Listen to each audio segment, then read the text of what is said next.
So today I want to talk about Black Orientalism, a misunderstood facet of white supremacy, which is compromising Black and Palestinian solidarity in this moment where it is more crucial than any time since the 1960s. What is Black Orientalism? Black Muslim scholars from the continent like Dr. Ali Mazrui or from the diaspora like Dr. Sherman Jackson have used this concept to describe a diverse set of rhetorical strategies and tropes that are drawn from the Eurocentric white supremacist tradition to undermine the relationship between Black people and Islam. It always consists of the demonization of Arabs, almost always the demonization of Islam, and almost always conflates Arabs with Islam. So as a professional historian of Africa, Islam, African American history, and as a proud Black Muslim who has done primary research in this field in African languages, Arabic, European languages for 3 decades, allow me, Dr. Rudolph Ware III, aka Butch Ware, aka Dr. Bilal, allow me to run down for you some of the most common myths of Black Orientalism. 1. Arabs colonized Africa just like Europeans did. No. Europeans divided up the whole continent and exploited it ruthlessly and systematically from the 19th century forward, after previously establishing spheres of imperialism through which they conducted the largest slave trade in human history since the 1500s. There was exactly one Arab colony established in sub-Saharan Africa in the last 1,000 years, and it was the colony of Zanzibar, a tiny island nation off the East African coast. It was established in the 1700s. It became a dominant slaving power only in the late 19th century. Myth number 2, often connected to myth number 1.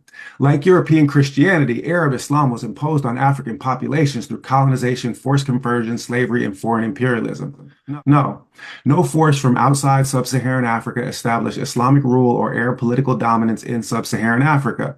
East African, in this case Nubian archers, defeated Arab invaders in 652 CE, establishing peaceful stability between Muslim Egypt and Christian Nubia for 6 centuries before European crusaders broke that peace. In West Africa, no foreign Muslim force conquered any West Africans until the fall of Songhai in 1591, and they were conquering another Muslim empire when that happened.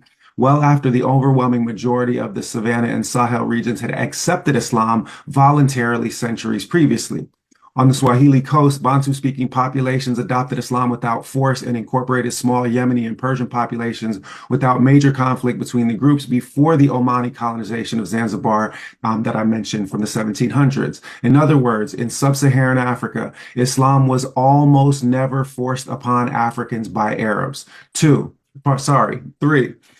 Connected to myth number 2 is the idea that Arab slavers ravaged the continent. I saw a recent video by some supposedly Afrocentric influencers who claim that Arabs enslaved 100 million Africans, which, if true, which it isn't, would make the Arab slave trade 7 times larger than the so-called Atlantic slave trade. I'm actually one of the few people who has published research in this field. My chapters in Cambridge World History of Slavery, volumes 3 and 4, thoroughly debunk these absurd claims. You can look them up under my government name, Rudolph Ware III. No well-documented study has ever shown the slave trade from sub-Saharan Africa to the Middle East as amounting to even half the volume of the Atlantic slave trade, and this despite the fact that it began 8 centuries earlier. Myths 1 through 3, it should be noted, were all fabricated out of whole cloth by Europeans in the 19th century. The myth of cruel, despotic Arab slavers exploiting the dark continent since time immemorial and forcing their religion on the natives killed 2 birds with 1 white supremacist stone. It was a major justification for colonization of both North African and sub-Saharan African societies. Unfortunately, many of our Afrocentric giants who remain heroes of mine, like the late John Henrik Clarke, read about Islamic history in Africa only in European languages and from European sources, and thus fell hook, line, and sinker for the white man's divide and conquer okie doke.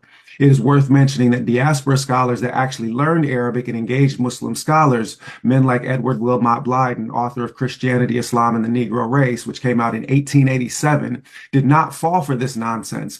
Neither did the founder of modern Afrocentric historiography, Sheikh Anta Diop from Senegal, himself a Muslim and a disciple of one of the proudest, most Afrocentric scholars that traditional Islamic education ever produced, Sheikh Ahmadou Bamba of Senegal. So to get back to where we started, contemporary Arab anti-Blackness is absolutely a major issue, and it is one of the things that I speak out most publicly and vocally against. In a subsequent video, I plan to show the roots of it in greater detail. But for now, it's enough to simply state that modern Arab anti-Blackness is essentially an offshoot of European white supremacy. It arises from 19th century slave trades that arise in Arabian society. That Arab anti-Blackness right now is unfortunately serving the devil's purpose. we're in a crabs in a barrel situation. This is dividing resistance movements that, yes, need internal racial reckoning, no doubt, but above all, need collective liberation from the yoke of white supremacy. Peace.